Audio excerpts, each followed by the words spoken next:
ونعوذ بالله من شرور أنفسنا ومن سيئات أعمالنا من يهده الله فلا مضل له ومن يضلله فلا هادي له ونشهد أن لا إله إلا الله وحده لا شريك له ونشهد أن سيدنا ومولانا محمدا عبده ورسوله أما بعد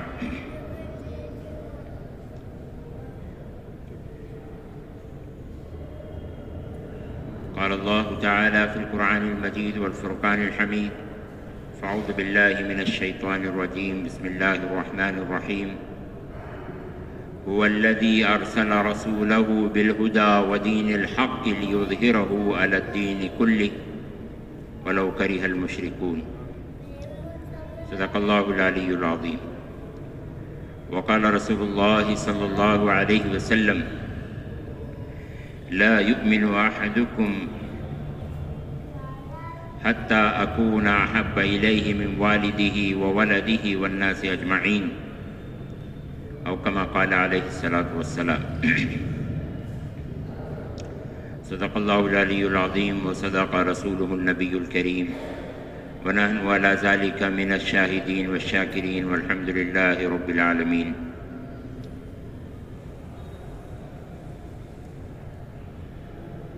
عزیز بزرگوں، بھائیوں اور دوستوں، لا الہ الا اللہ اور محمد الرسول اللہ، یہ دو چیزیں ہیں، کلمے کے دو حصے ہیں۔ اس میں اور ایک چیز پوشیدہ ہے، وہ کیا ہے؟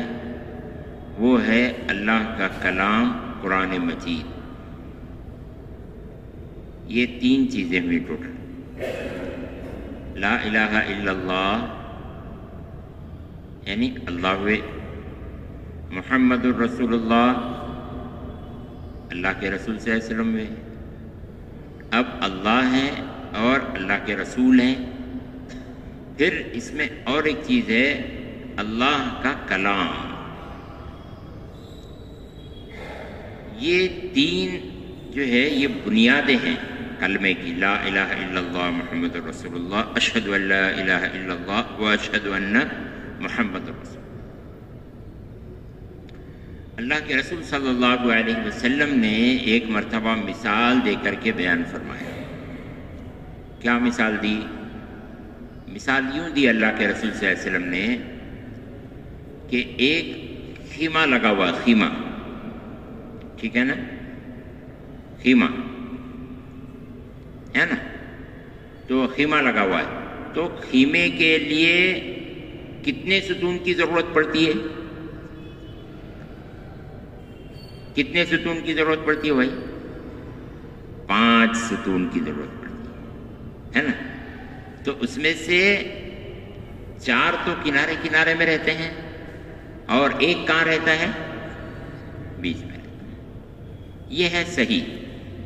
تو خیمہ جو ہے اسے 5 ستونوں کی ضرورت پڑتی ہے، 4 تو کنارے کنارے میں رہتے ہیں اور 5واں جو ہے درمیان میں رہتا ہے۔ اگر کنارے میں کا ایک ستون نکال دیا جائے تو خیمہ قائم رہے گا؟ رہتا ہے یا نہیں رہتا ہے؟ رہتا ہے بھائی، رہتا ہے۔ اب دیکھو نا، اب یہ خیمہ ہے، خیمے کے کنارے کا ایک ستون تھوڑا سا گر گیا، ہوا یہ کچھ بھی ہوا، اب منٹپ مارتے نہیں، کنارے کا ایک کھمبا اکڑ گیا تو منٹپ پورا گرتا ہے کیا؟ نہیں گرتا۔ لیکن ہر ایک خیمے کی ایک الگ الگ مقام ہے۔ اسی طرح سے ایک ہی جو ہے ستون گر رہا ہے، الگ الگ طور سے گر رہا ہے، وہ خیمہ قائم رہے گا۔ لیکن اگر جو سینٹر کا ستون ہے، سینٹر کا جو کھمبا ہے یا لکڑی ہے، اگر وہ گر گیا تو کیا ہوگا بھائی؟ اب خیمہ باقی رہے گا کہ ٹوٹے گا؟ بولو بھائی، ٹوٹ جائے گا۔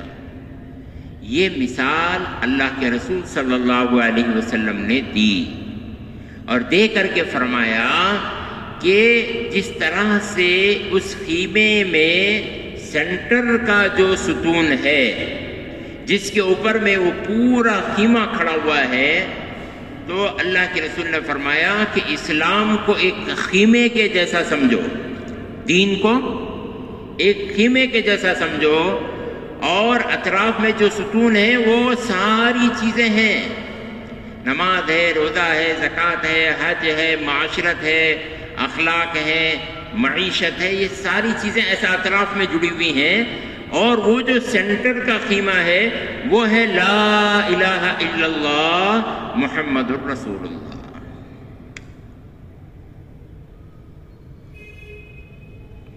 اس کا باقی رہنا ضروری ہے۔ یہ اگر ٹوٹتا ہے تو پورا پورا پورا اسلام ڈھہ جاتا ہے، پورا پورا اسلام ختم ہو جاتا ہے۔ اب میں آپ کو ایک اور بات سناتا ہوں، سنیے۔ اللہ کے رسول صلی اللہ علیہ وسلم نے فرمایا کہ فتنے بہت آئیں گے، سب سے بڑا فتنہ دجال کا فتنہ ہوگا۔ کیا فرمایا؟ سب سے بڑا فتنہ کس کا ہوگا؟ دجال۔ اتنا بڑا فتنہ ہے، اتنا بڑا فتنہ ہے دجال کا کہ سارے انبیاء نے اس سے پناہ چاہیے۔ اب سوچو، قرب قیامت میں آئے گا، لیکن ہر نبی نے اپنے زمانے میں دجال کے فتنے سے پناہ مانگی۔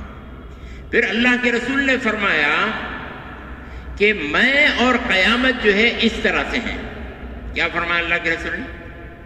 میں اور قیامت یہ دو انگلیوں کے جیسے ہیں، یعنی دونوں جڑواں، جس طرح سے یہ دونوں انگلیاں ہیں، بازو بازو میں ہیں، جڑواں ہیں، اور ایک کے بعد میں دوسرا ہے، اسی طرح سے اللہ کے رسول نے فرمایا میرے بعد قیامت ہی ہے، میرے بعد قیامت۔ اب کوئی نبی بیچ میں حائل نہیں ہے، کوئی شریعت بیچ میں حائل نہیں ہوگی، میرے بعد ڈائریکٹ قیامت آئے گی۔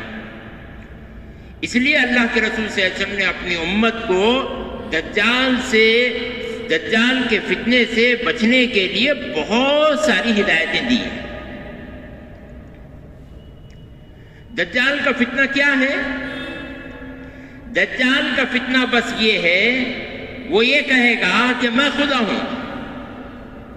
وہ کیا کہے گا؟ وہ یہ نہیں کہے گا کہ میں رسول ہوں، بلکہ وہ کیا کہے گا؟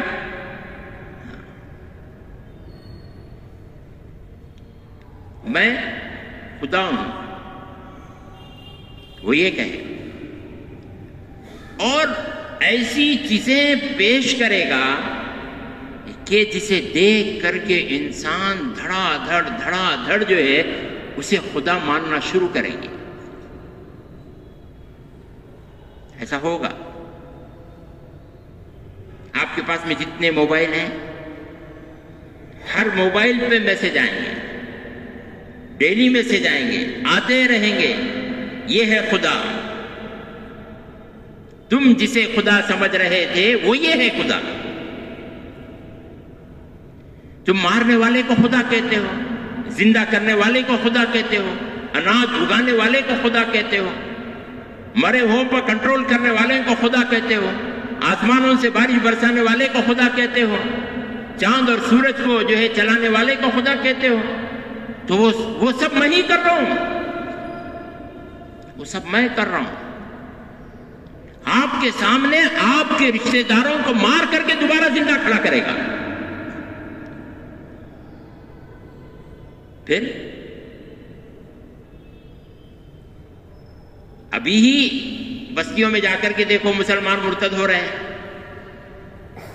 حضرت مولانا عمر صاحب پانپوری رحمۃ اللہ علیہ اپنے بیانات کے اندر میں کہا کرتے تھے، اس زمانے کے اندر میں کہا کرتے تھے حضرت مولانا عمر صاحب پانپوری رحمۃ اللہ علیہ اپنے بیانات میں کہ امت جو ہے ذہنی طور سے مرتد ہو چکی ہے، عملی طور سے مرتد ہو چکی ہے، عمل ارتداد والے امت کر رہی ہے، ذہن سے امت مرتد ہو چکی ہے، بس زبان سے کہنا باقی ہے کہ میں مسلمان نہیں۔ تب کہتے تھے، ابھی تو کیا حال ہوگا.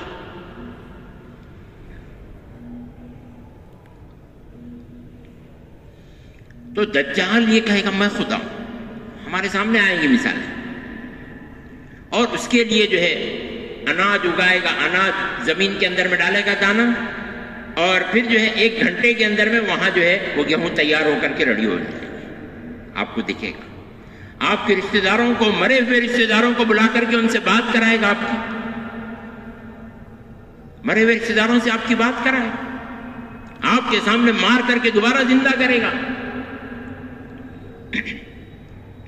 ایسا فتنہ, ایسا فتنہ, ایسا فتنہ, اتنا خطرناک فتنہ ہوگا کہ اس زمانے کے علماء بھی اس سے محفوظ نہیں رہیں گے. آپ اور میں تو بہت دور کی بات رہی کہ علماء بھی اس پر ایمان لائیں گے. میری اور آپ کی کوئی حیثیت نہیں ہے دبانے کے, علماء بھی اس پر ایمان لائیں گے. یہ خدا ہے.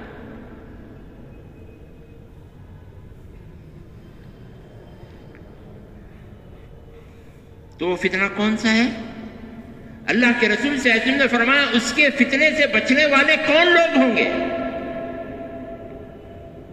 اس کے فتنے سے بچنے والے کون لوگ ہوں گے؟ تو ایک اصول کی بات اللہ کے رسول نے فرمائی کہ اس کے فتنے سے وہ لوگ بچیں گے جو یقین والے ہوں گے. کیا فرمایا؟ اس کے فتنے سے کون لوگ بچیں گے؟ یقین والے لوگ بچیں گے. اس کے فتنے سے بچنے والے وہ لوگ ہوں گے جو یقین والے ہوں گے, جو یہ کہہ رہے ہوں گے کہ اللہ کے سوا کوئی معبود نہیں اور محمد صلی اللہ علیہ وسلم اللہ کے رسول ہیں اور یہ قرآن اللہ کی کتاب ہے.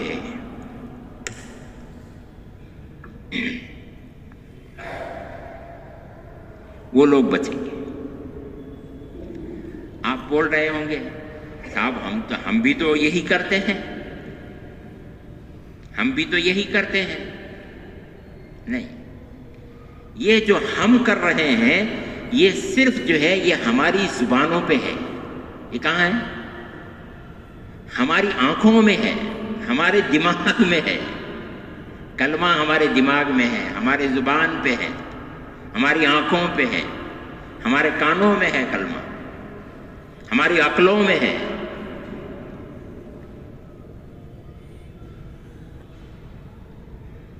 ایمان والے کیسے ہوتے ہیں؟ جیسے صحابہ. قرآن میں اللہ نے فرمایا آمنو کما آمن الناس, کہ ایمان والے کون ہوتے ہیں؟ ایمان والے وہ ہوتے ہیں جو صحابہ ہیں, صحابہ کے جیسے ہیں. اللہ کے رسول نے مثال دے کر فرمایا دیکھو یہ ایمان ہے, اس کو ہم قبول کریں, اس طرح کا ایمان ہم قبول کریں. یعنی ایک دیوانگی, بھائی اللہ ہے تو اللہ ہے, مجھے کوئی سروکار نہیں ہے, مجھے دوسروں سے کوئی واسطہ نہیں ہے. بھائی اللہ ہے تو اللہ ہے, محمد صلی اللہ علیہ وسلم رسول ہیں تو رسول ہے, بس مجھے دوسرے سے کوئی واسطہ نہیں ہے. مجھے ادھر ادھر کی مت بتاؤ, یہ دلیل وہ دلیل میں نہیں مانتا ہوں. میں تو بھائی اللہ کو اپنا خدا مانتا ہوں اور محمد صلی اللہ علیہ وسلم کو اپنا رسول مانتا ہوں, یہ میری بات ہے. وہ دلیل سے سمجھ میں آیا تو بھی مانتا ہوں, دلیل سے سمجھ میں نہیں آیا تو بھی مانتا ہوں, یہ میں مان رہا ہوں اور میں ان کے خلاف میں نہیں جاؤں.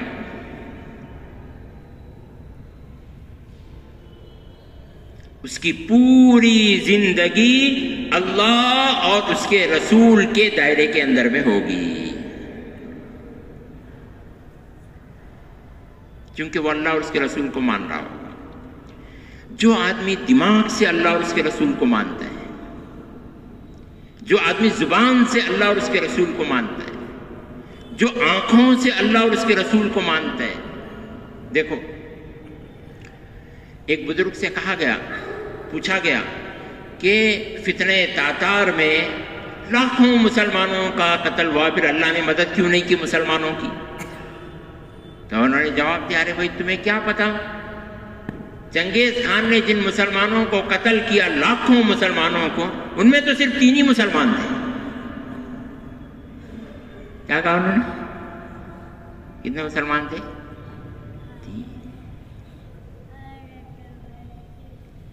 ایمان اور اسلام وہ معتبر ہے جس کے اوپر میں گورنمنٹ کی ویلیڈیٹی کی سیل لگی ہوئی ہو. آپ کے سیل کی، آپ کے سکے کی، آپ کی سگنیچر کی کوئی ویلو نہیں ہے. آپ کوئی ڈاکومنٹ لے لیں، اس کے اوپر میں اپنا سکہ لگائیں، اس کے اوپر میں اپنی سگنیچر کریں اور جا کر کے جو ہے دفتروں کے اندر میں پیش کریں کہ میں یہ ڈاکومنٹ لے کر کے آیا ہوں، اٹھا کر کے ردی کے ٹوکرے میں پھینک دیا جائے گا. اس کے اوپر میں گورنمنٹ کی سیل چاہیے. گورنمنٹ کی، جو گورنمنٹ کی طرف سے کارندہ اتھورائزڈ ہے، اس کی سگنیچر چاہیے. ایمان آپ جس کو سمجھتے ہیں، ایمان جس کو میں سمجھتا ہوں، وہ ایمان نہیں چلے گا اللہ کے پاس میں. ایمان وہ چلے گا جس کے اوپر میں اللہ کی مہر ہوگی، جس کے بارے میں اللہ کہیں کہ یہ ایمان ہے، اس کے اوپر اللہ کی مہر، اللہ کا سکہ لگنا کہ اللہ یہ کہے ہاں تو ایمان والا تھا، تب یہ آدمی ایمان والا ہوگا، تب یہ آدمی مسلمان ہوگا. میرے اور آپ کے کسی کو مسلمان کہنے سے، کسی کو کافر کہنے سے نہ وہ کافر ہوگا نہ وہ مسلمان ہوگا. نہ اپنے آپ کو مسلمان سمجھنے سے ہم مسلمان ہو جائیں گے، نہ کلمہ لا الہ الا اللہ پڑھنے سے مسلمان ہو جائیں گے. کلمے کے پڑھنے سے کوئی مسلمان نہیں ہوتا ہے. خرد نے کہہ بھی دیا لا الہ الا اللہ تو کیا حاصل، دل و نگاہ مسلمان نہیں تو کچھ بھی نہیں. علامہ اقبال نے کہا ہے. شنکر آچاریہ بھی کلمہ پڑھتا ہے لا الہ الا اللہ، تو کیا وہ مسلمان ہو گیا؟ کسی کی گردن پہ تلوار رکھو تو وہ پڑھے گا لا الہ الا اللہ محمد رسول اللہ، تو کیا اس کا ایمان کام دے گا؟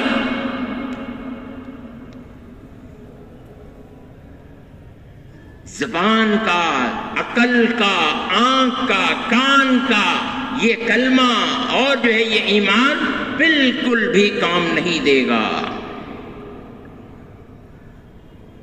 کلمہ دل کا چاہیے. کہاں کا چاہیے؟ دل. ساری انبیاء کی محنت کا میدان دل تھے. سارے انبیاء دلوں کے اوپر میں محنت کرتے تھے. ایمان جو ہے، ایمان کی جگہ پوچھو جا کر کے علماء سے کہ ایمان کس جگہ بستا ہے، ایمان کس جگہ ٹھہرتا ہے، ایمان کے ٹھہرنے کی جگہ کون سی ہے. آپ کہاں ٹھہرتے ہیں بھائی؟ اپنے گھروں میں. آپ کے ٹھہرنے کی جگہ اپنے گھر ہے نا، کہ آپ گھروں میں جا کر کے ٹھہرتے ہیں، رہتے ہیں، بستے ہیں. ایمان کہاں بستا ہے؟ ایمان کہاں ٹھہرتا ہے؟ ایمان کے بسنے کی جگہ کون سی ہے؟ ایمان کس جگہ پر ٹھہرتا ہے؟ ایمان کے بسنے کی جگہ، ایمان کے ٹھہرنے کی جگہ، ایمان کا مقام جو ہے وہ انسانوں کے دل ہے. اس لیے اللہ نے جب حضرت آدم علیہ السلام کو بنایا تو پورے باڈی میں شیطان کو چلنے پھرنے کی پرمیشن دے دی، لیکن دل میں گھسنے کی اللہ نے اجازت نہیں دی. اللہ نے دل کو اپنے لیے جوڑ کر کے رکھا ہے. اس لیے حدیث میں فرمایا گیا کہ الا ان فی الجسد مضغۃ فاذا صلحت صلح الجسد كله واذا فسدت فسد الجسد كله، کہ سن لو کہ اس گوشت کے پورے جسے میں ایک گوشت کا لوتھڑا ہے، اگر وہ درست ہو جائے گا پورا نظام درست ہو جائے گا، اگر وہ بگڑ جائے گا تو سب کچھ بگڑ جائے گا. دل کی اہمیت ہے. ایمان کے بسنے کی جگہ دل ہے، یقین کے بسنے کی جگہ دل ہے. اللہ نے اس کو بنایا ہے، اس دل کو اللہ نے ایمان کی جگہ بنایا ہے. یہاں اللہ رہتا ہے، یہاں ایمان رہتا ہے، یہاں یقین رہتا ہے. اس لیے زبان کچھ بھی نہیں، اس کی کوئی ویلو نہیں ہے. دماغ اس کی کوئی ویلو نہیں ہے. آج آپ کو معلوم نہیں ہے، آج دنیا کے اندر میں میرے بھائی دماغ والے مسلمان مرتد ہو رہے ہیں. جنہوں نے دماغ سے اسلام کو قبول کیا، جس میں یہ سوچتے ہیں کہ اس کا سائنٹیفکلی ریزن کیا ہے، یہ کھانچے میں بیٹھتا ہے کہ نہیں بیٹھتا ہے، معاشرے کے اعتبار سے سیٹ ہو رہا ہے کہ نہیں ہو رہا ہے. جو لوگ ایسے اسلام میں پھنسے ہوئے ہیں وہ دھڑا دھڑ مرتد ہو رہے ہیں. اپنا اسلام چھوڑ رہے ہیں. ابھی دجال آیا نہیں ہے, ابھی دجال کی آمد ہے, ابھی آنا تو دور ہے, ابھی اس کی آمد ہے, ابھی آنے والا ہے, ابھی سے لوگ ایمان چھوڑ رہے ہیں. کیسے چھوڑ رہے ہیں؟ اپنے دماغوں سے. جنہوں نے ایمان کو دماغوں میں بسایا, جنہوں نے ایمان کو زبانوں پہ رکھا, جنہوں نے ایمان کو آنکھوں میں رکھا, جنہوں نے ایمان کو کانوں میں رکھا, جن کے دل میں ایمان ہے وہ جمیں گے.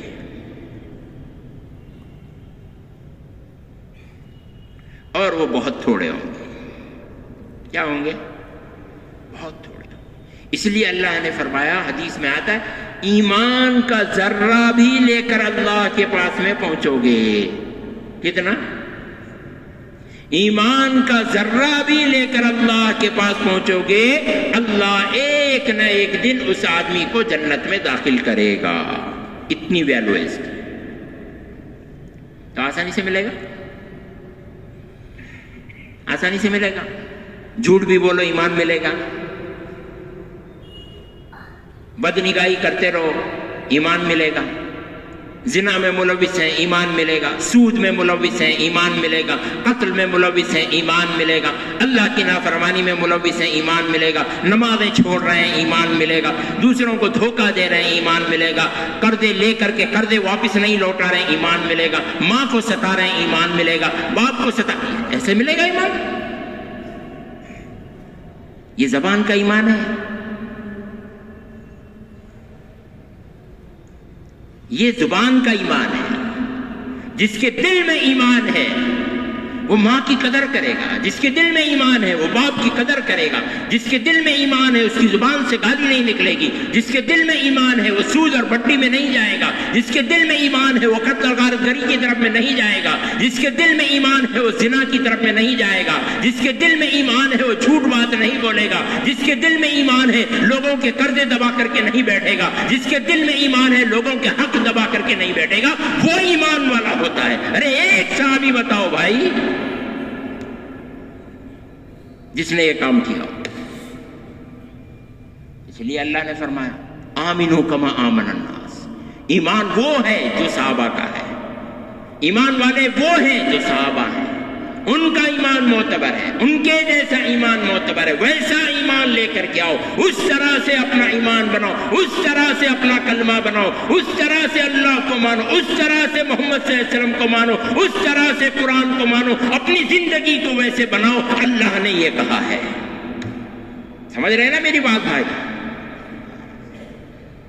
دھوکے میں مت رہو, زندگی گزر رہی ہے, دھوکے میں مت رہو, زندگی گزر رہی ہے. مرنے کے بعد کہیں یہ پتہ نہ چلے, کہیں یہ احساس ہو جائے, مرنے کے بعد اللہ کی طرف سے یہ نہ دکھلا دیا جائے ارے بھائی جس ایمان پہ تم جی رہے تھے وہ ایمان تو تھا ہی نہیں,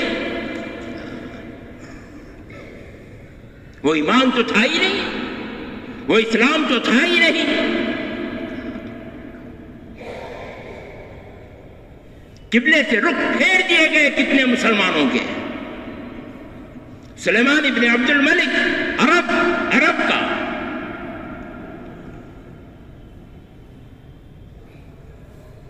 خاندانی آدمی, قبر میں لٹا دیا گیا, قبلے کی طرف اس کا رخ کر دیا گیا. جب مٹی ڈالنے کی باری آئی اس کا چہرہ قبلے سے پھر گیا تھا.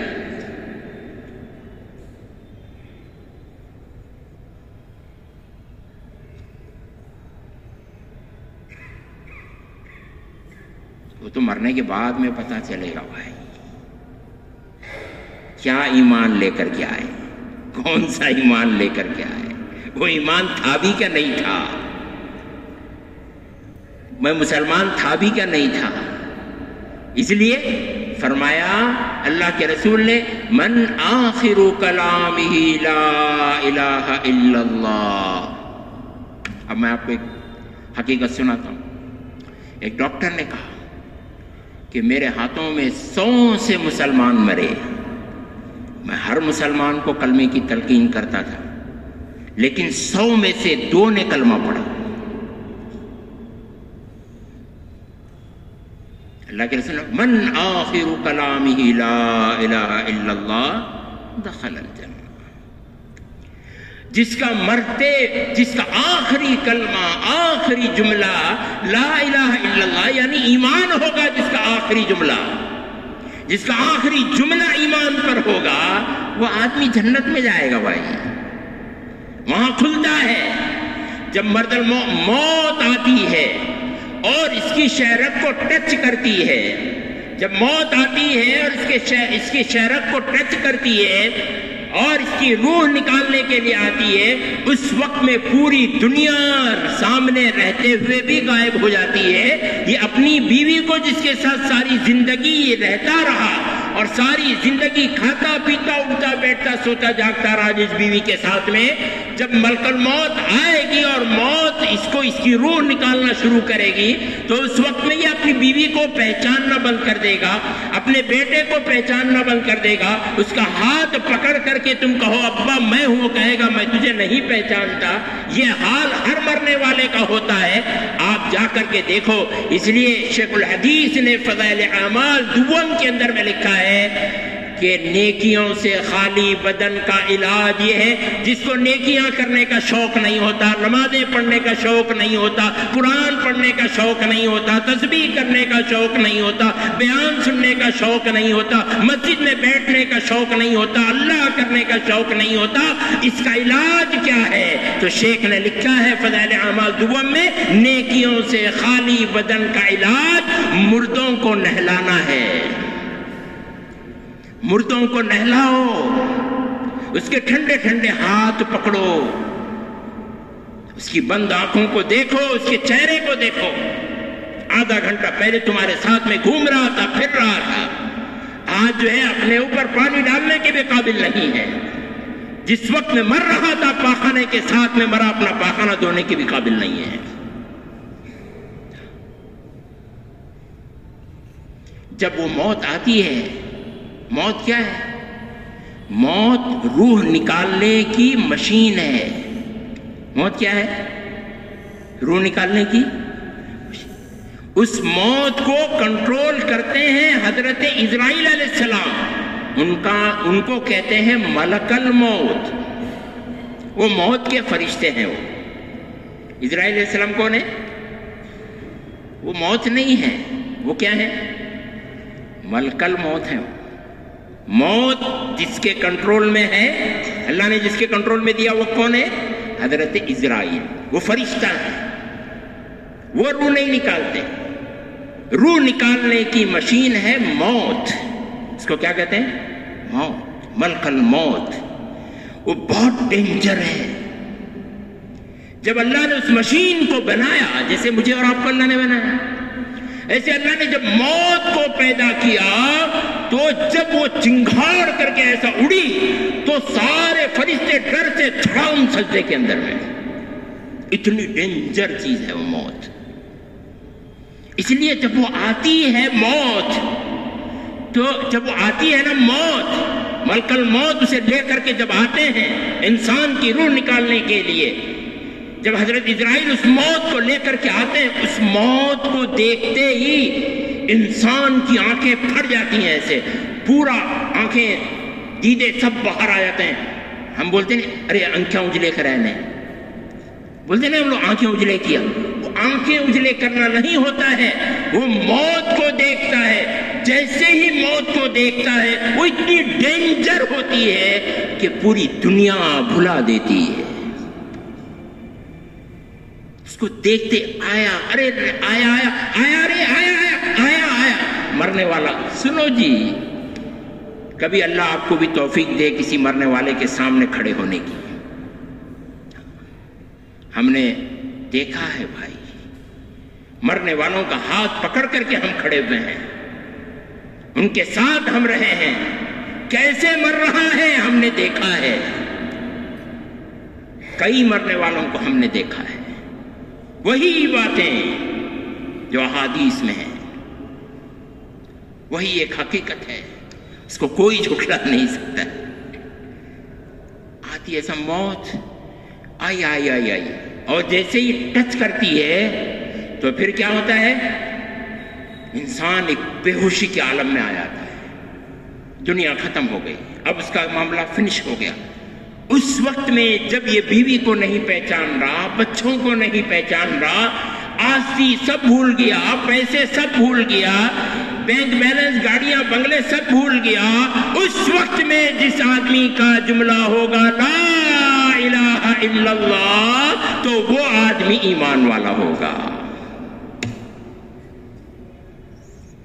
یہ ہے من آخر کلامہ لا الہ الا اللہ دخل الجنہ کا مطلب۔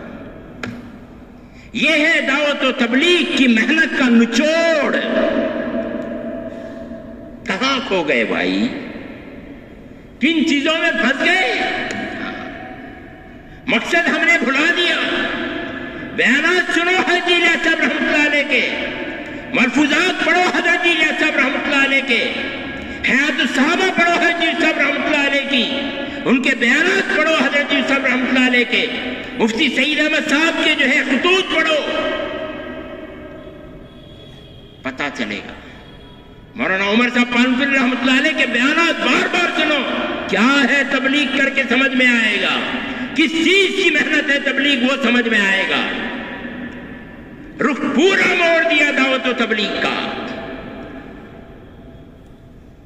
ایمان کے بنانے کی محنت، یقین کے بنانے کی محنت، جس ایمان پر، جس یقین پر پورے انسانوں کا مدار نجات ٹکا ہوا ہے، جس ایمان پر انسان کی کامیابی ٹکی ہوئی ہے، جس یقین پر انسان کی کامیابی ٹکی ہوئی ہے، اس یقین پر انسانوں کو کھڑا کرنا، یہ دعوت و تبلیغ کا مقصد ہے، یہ ہماری محنت کا نچوڑ ہے۔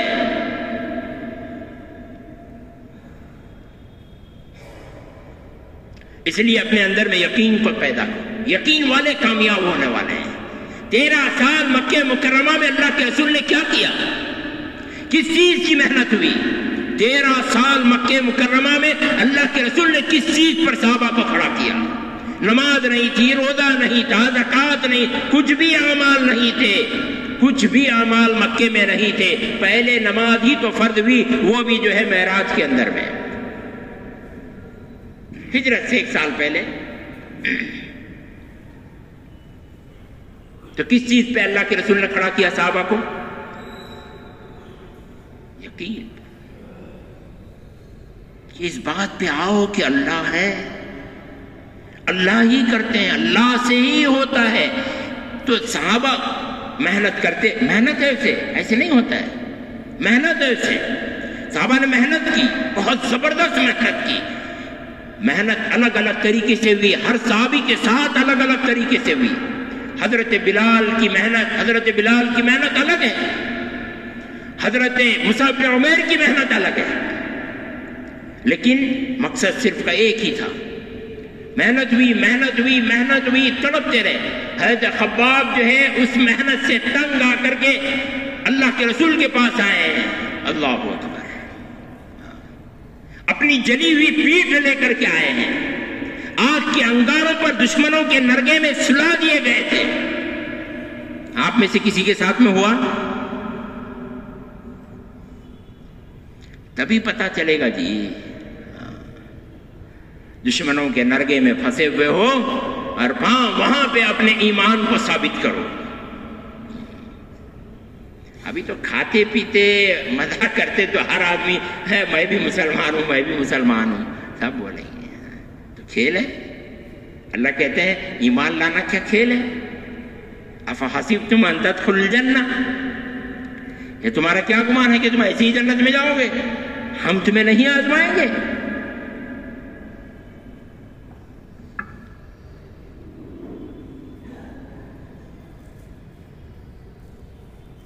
یہ یقین بنیادی چیز ہے، اس یقین کو پیدا کرو، اس یقین کو پیدا کرو، محنت ہے اس کے لیے، خوب محنت ہے، اس یقین کو پیدا کرو۔ جب وہ یقین پیدا ہوگا فرشتے دکھنا شروع ہو جائیں گے۔ کیا ہوگا؟ فرشتے دکھیں گے، آپ کو جنت دکھنا شروع ہوگی۔ میں بتا رہا ہوں آپ کو کہ یقین جب ملتا ہے تو اس کا پروف کیا ہے، اس کا ثبوت کیا ہے کہ یقین کیسے ملتا ہے، ملنے کے بعد کیا کیفیتیں پیدا ہوتی ہیں آدمی کے اندر میں۔ جنت نظر آنا شروع ہوتی ہے، فرشتے نظر آنا شروع ہوتے ہیں، فرشتوں سے مسافے شروع ہو جاتے ہیں، آدمی کا دل بے چین ہو جاتا ہے، لوگوں سے بھاگنا شروع کرتا ہے، بازاروں میں اس کا دل نہیں لگتا، مسجدوں میں دوڑ دوڑ کر کے آتا ہے۔ یہ کس کی مثال؟ یہ کس کے لیے ہے؟ یقین والے کے لیے۔ حضرت بلال حبشی رضی اللہ تعالیٰ عنہ سے پوچھا گیا آپ کی زندگی کے سب سے بہترین دن کون سے تھے؟ فرمایا کہ جب میں انگاروں پر لٹایا جاتا تھا اور میں عہد عہد کہتا تھا اور اس عہد کے جواب میں اللہ سے جو ہے جواب سنتا تھا، تو وہ میری زندگی کے سب سے بہترین دن تھے۔ حضرت ابراہیم علیہ السلام سے پوچھا کہ آپ کی زندگی کے دن؟ فرمایا جب میں آگ میں جل رہا تھا، روز میرا اللہ میری تابعداری کرتے تھے، میرے مزاج پرسی کرتے تھے، مجھ سے پوچھتے تھے ابراہیم تیرا کیا حال ہے؟ حضرت ایوب سے پوچھا گیا تمہارے زندگی کے بہترین دن کون سے تھے؟ تو فرمایا جب میرے بدن میں کیڑے پڑے ہوئے تھے، بدن کا جز جز کیڑوں کے اندر میں لپٹا ہوا تھا، اس وقت میں جو ہے روزانہ اللہ جو ہے میری مزاج پرسی کرتے تھے کہ ایوب تیرا کیا حال ہے۔ یہ مزے کے دن ہے، مزے کے دن وہ ہیں۔ آپ نے کیا سمجھا، میں نے کیا سمجھا؟ ہم نے مزے کے دن جو ہے پیسے کے سمجھے، ہم نے مزے کے دن جو ہے گاڑی اور بنگلوں کے سمجھے ہیں، ہم نے مزے کے دن جو ہے وہ جو ہے عیش و عشرت کے ہم نے مزے کے دن سمجھے ہیں۔ نہیں بھائی، یہی تو دھوکہ ہے، یہی تو دھوکہ ہے، یہی تو دھوکہ ہے، یہی تو ایمان کا بگاڑ ہے، یہی تو یقین کا بگاڑ ہے۔ جس یقین پر اللہ کے رسول امت کو ڈال کر کے گئے تھے، اس یقین سے امت ہٹ رہی ہے، یہی تو بگاڑ ہے بھائی۔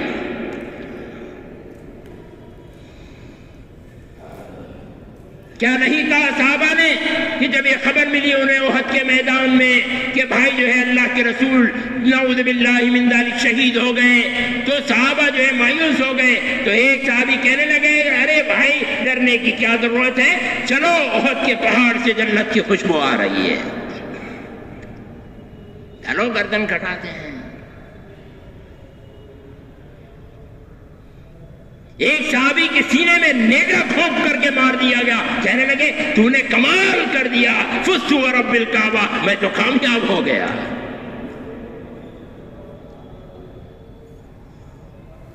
سامنے دشمن کھڑا ہوا، دشمن اور لشکر فوج کھڑی ہوئی ہے، غزوہ موتا کا واقعہ ہے، لاکھوں کا لشکر سامنے کھڑا ہوا ہے، اور جو ہے سپہ سالار پوچھ رہے ہیں کہ بھائی کون جائے گا ان کے مقابلے کے لیے؟ حضرت خالد بن ولید کہتے ہیں میں جاؤں گا اکیلا۔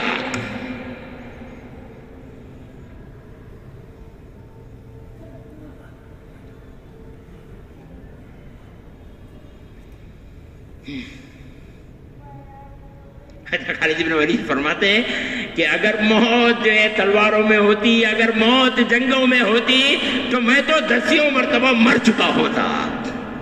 میں نے ہمیشہ موت کی تمنا کی جنگوں میں جا کر کے، کبھی مجھے موت نہیں آئی۔ یہی حضرت خالد بن ولید ہیں، اپنے یقین کی مثال دی کہ بھائی یہ دشمن نے کہا کہ یہ زہر ہے، پی کر کے بتاؤ اگر تمہیں واقعی تمہارا خدا ہے، اٹھا کے زہر پی لیا، مرے۔ ایک جگہ جو ہے نگران بنا کر کے کھڑے کیے گئے تھے، تو ایک عیسائی وہاں سے شراب لے کر کے گزر رہا تھا۔ حضرت خالد بن ولید نے پوچھا کہ تیرے اس مشک کے اندر میں کیا ہے؟ پانی کا مشکیزہ رہتا ہے نا، اس میں شراب ڈال کر کے لے جا رہا تھا۔ اس نے کہا کہ یہ تو سرکہ ہے۔ حضرت خالد بن ولید نے کہا کہ اللہ اس کو سرکہ بنا دے۔ گیا اپنے دوستوں کے ساتھ بیٹھ کر کے شراب پینے کے لیے گلاس میں انڈیلا، تو شراب کے بجائے سرکہ نکلا۔ حجی صاحب رحمۃ اللہ علیہ نے یہ واقعہ حیات الصحابہ کی 3 جلد کے اندر میں لکھا ہے۔ پڑھتے نہیں نا بھائی، پڑھتے نہیں ہیں۔ حیات الصحابہ کی 3 جلد کے آخری 2 صفحے 10 مرتبہ پڑھو، 10 مرتبہ، ایمان کیا ہے پتہ چلے گا۔ ایمان کس کو کہتے ہیں پتا چلے گا، یقین کس کو کہتے ہیں پتا چلے گا۔ پڑھو گے؟ ہاں، مشکل کام ہے؟ آسان ہے؟ 200 صفحے پڑھنا 2 گھنٹے کا کام ہے۔ جتنا موبائل میں وقت ضائع کرتے ہیں نا، اتنا حیات الصحابہ پہ وقت لگاؤ، ایک ہی دن لگاؤ 200 صفحے پڑھ لیں گے۔ ڈاؤن لوڈ کر لو اس کو موبائل کے اندر میں، انگلش میں ہے، ہندی میں ہے، اردو میں ہے۔ 30 جلد کے آخری 200 صفحے پڑھو، ایمان کس کو کہتے ہیں پتا چلے گا۔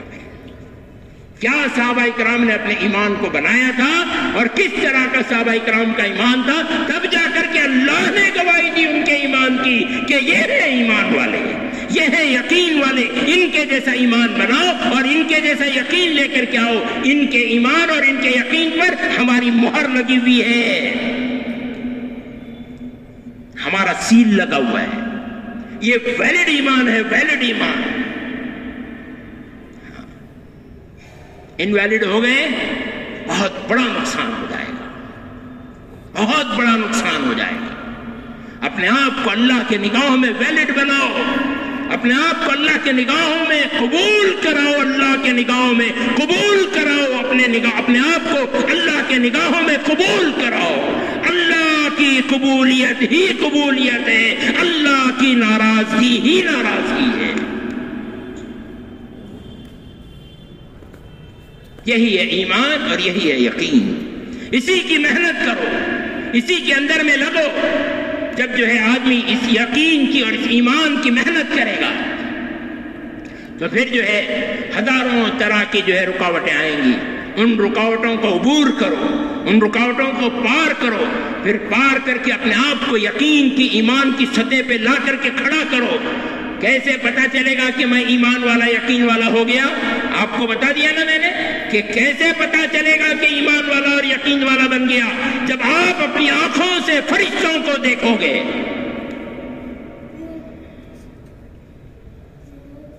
نظام کائنات آپ کے ہاتھوں میں دیا جائے گا، اللہ کے الہامات کو اپنے دل میں محسوس کرو گے۔ میرا خدا مجھ سے کہہ رہا ہے۔ یہ ہوتا ہے ایمان، یہ ہوتا ہے یقین۔ قرآن پڑھتے جاؤ گے، جنت تمہارے سامنے ہوگی۔ تہجد میں اللہ اکبر کہہ کر کے نیت باندھو گے اور قرآن پڑھ رہے ہوگے، جنت تمہارے سامنے کھڑی ہو جائے گی۔ صحابی فرماتے ہیں کہ میں نماز پڑھ رہا تھا اور مجھے ایسا لگا جیسے کہ جنت میرے سامنے ہے اور جو ہے میں اس میں سے کچھ پھل توڑ لوں۔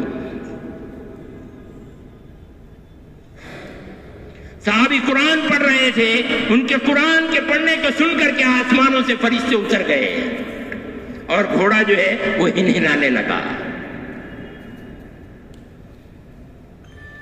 کیوں بھائی اپنے آپ کو دھوکہ دیتے ہیں؟ کیوں دھوکہ دیتے ہیں؟ میں ایمان والا ہوں، میں یقین والا ہوں۔ محنت کرو، محنت کرو، اس یقین کے پیچھے لگو، اس یقین کو حاصل کرنے کے لیے محنت کرو۔ ان کو دیکھو، ہمارے یہ اکابرین کو۔ حاجی صاحب رحمۃ اللہ علیہ نے کیا فرمایا؟ ایک جماعت کی جب کارگزاری نہیں تو پوچھا کہ بھائی جماعت میں جا کر کے کیا سیکھ کر کے آئے؟ انہوں نے کہا کہ 6 نمبر سیکھ کر کے آئے۔ ماشاءاللہ بہت اچھی بات ہے بھائی، ہمارے لیے دعا کرو، ہم تو ابھی پہلی صفت ایمان میں اٹکے ہوئے ہیں۔ کون کہہ رہے؟ وہ حضرت جی صاحب رحمۃ اللہ علیہ جو حضرت شیخ عبد القادر جیلانی کے جیسا بیان کرتے تھے، جو ایک پوری جماعت مل کر کے جو کام کرتی تھی وہ ایک اکیلے آدمی نے کیا، اور 100 سال میں جو آدمی جو کام کر سکتا تھا وہ کام ہے جنہیں 20 سال کے اندر میں کیا ہے۔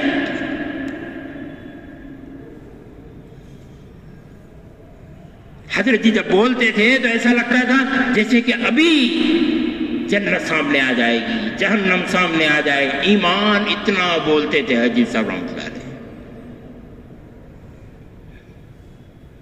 اپنے آپ کو دھوکے میں مت ڈالو، ایمان اور یقین کی محنت کرو اور اس یقین کو حاصل کرو، اس یقین کو حاصل کرو، اس ایمان کو حاصل کرو۔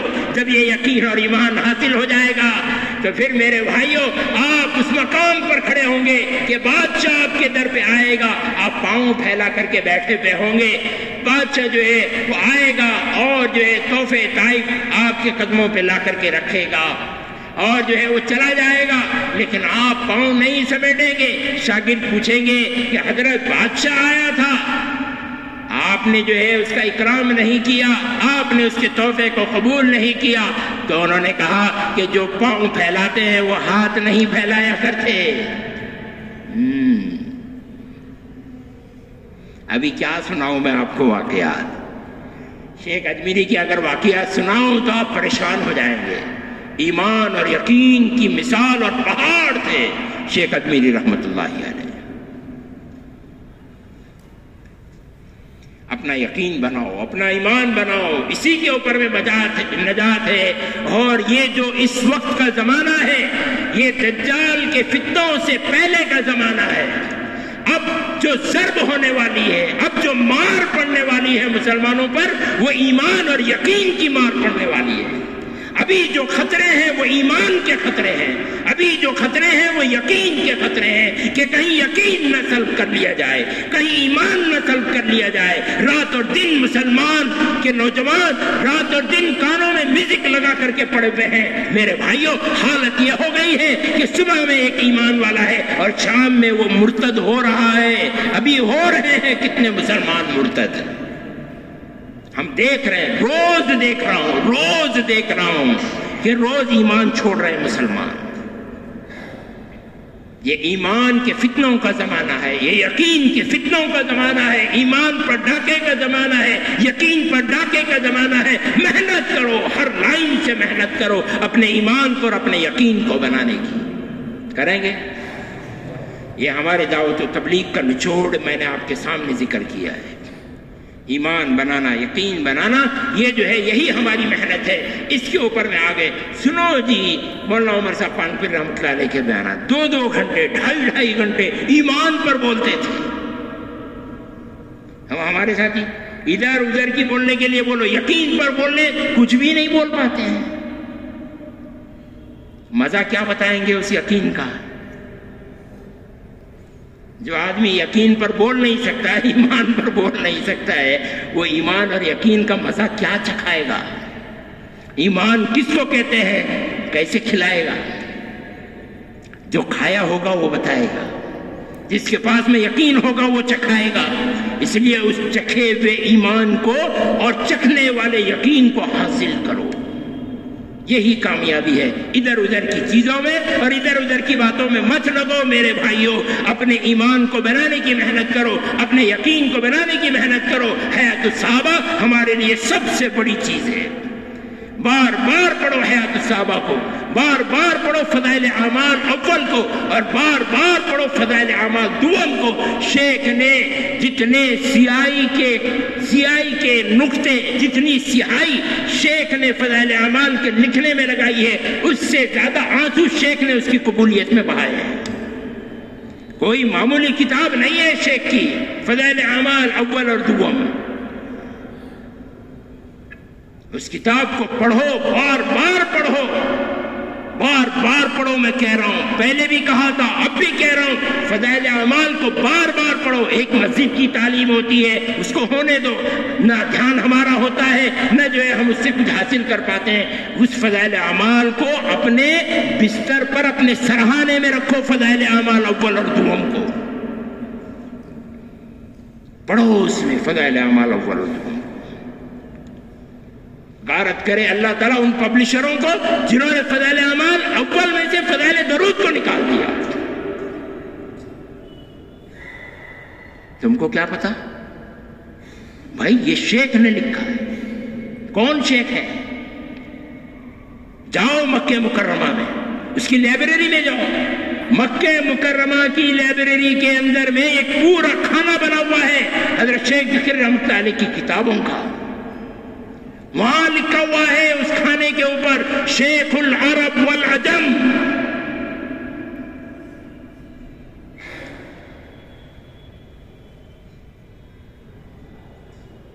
حاجی لیث رحمۃ اللہ علیہ چاچا تھے شیخ زکریا کے، کہا بھتیجے کچھ ہمارے پڑھنے کی کتابیں بھی لکھ دو. تو پھر یہ ساری کتابیں لکھی جس کا مجموعہ اول اور دوم بنا. بڑے بڑے اولیاء کہتے ہیں کہ فضائل اعمال دوم میں شیخ زکریا رحمۃ اللہ علیہ نے خزانے بھر دیے ہیں. موبائل دیکھنے کے لیے وقت ہے ہمارے ساتھیوں کے پاس میں. اتنا غصہ آتا ہے مجھے. فضائل اعمال پڑھتے نہیں بھائی. اللہ ہم کو سمجھنے کی عمل کی توفیق دے اور جو ہے یقین اور ایمان کی محنت میں مجھے اور آپ کو لگنے کی توفیق دے. اس لیے چلے اور 4 مہینے اللہ کے راستے میں نکلنا ہے, اپنی زندگیوں کو لگانا ہے اور چلنا پھرنا ہے. کسی کو نہ دکھانا ہے, کسی کو نہ بتانا ہے, نہ کسی کی سننی ہے. بس اللہ کو راضی کرو اور رسول کو راضی کرو اور اللہ کے راستے میں نکلتے رہو. اللہ ہمیں سمجھنے کی عمل کی توفیق دے. اب ذرا ہمتیں کر کے بتائیں. بتاؤ بھائی, ہمت ارادے کرو. آج جو ساتھی آئے ہیں نگد ساتھی, وہ بھی ہمت کر کے ارادہ کر کے بتاؤ. نام بتاؤ, کھڑے ہو کے بتاؤ. پیٹی بوڈی کے ساتھی ہیں, انڈی کے ساتھی ہیں, بیت المعمور کے ہیں. کھڑے ہو کے بتاؤ. ماشاءاللہ بتاؤ, نام بتاؤ. ہاں, سلطان بھائی انڈی کے. بڑا آپ کا نام؟ دستگیر بھائی انڈی.